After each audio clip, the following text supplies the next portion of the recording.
The Frozen Wilds is an expansion of Horizon Zero Dawn. It's also a brand new adventure for Aloy that opens up a new place for her to explore and gives her a new central mystery to kind of dig into. We're going to be going to the Cut, which is a part of the Banuk territory.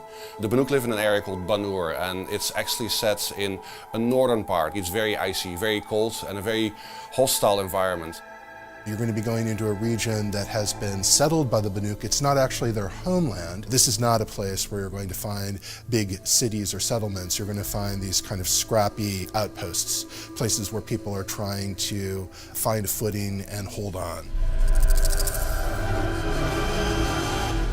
Even before we began work on the Frozen Wilds, we'd written dozens of pages about the Banuk. But this was really an opportunity for us to flesh that out so much more, to really focus on them, put them in the spotlight, try to imagine all of these details about their warrior and hunting culture, really dive deeper into their kind of mystical beliefs, and then find ways of having that fuel the drama of the quest that you're going to be taking part in as you explore this region.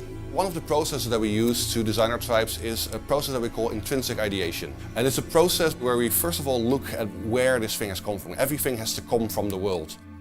They don't really have any ability to farm.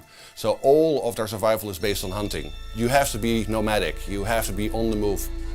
If there's herds moving around, you have to move with the herds. So these people don't build sort of settlements that have always been there. They actually have very mobile camps that they move along as the herds move through the landscape. I'm not here for glory. I'm here for the mountain. We work in great collaboration with all the different disciplines here, and the art and concept team had a huge role in developing the Banuk. They had really done a lot of the work in terms of how the Banuk kind of would fit into the environment. As Yellowstone was a big part of the inspiration for the Banuk, it dictated their attire in the sense that what they wore, the type of clothes. Even the colors were picked from Yellowstone. The prismatic pools, it's quite an outspoken, bright color palette compared to the other tribes in Horizon. Our goal was really to try to think about what it would be like to be a tribe in the natural world, a very specific aspect of the natural world, and then extrapolate from there. Unlike Earth-like tribes, we have robots roaming around. And these also dictate the belief systems, but also their resources. They take parts from the machines and try to almost dress like the machines. The primary spiritual idea that the Banuk have revolves around this concept of the blue light that you see in the machine, the eyes of the machines. The Banuk believe that the blue light kind of can only exist in the machines, that it in fact struggles to survive within the human heart. The human heart can't contain this kind of ultimate expression of harmony. It is an ideal that they're constantly striving towards. And it also harkens back to a time when the machines themselves were more peaceful.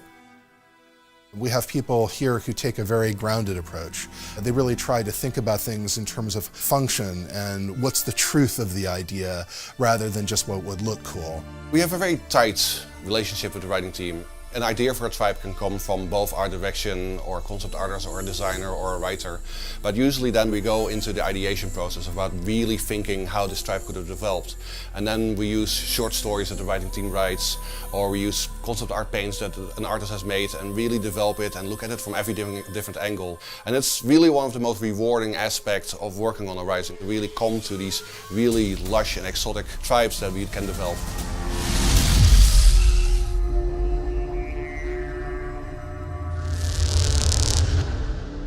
PlayStation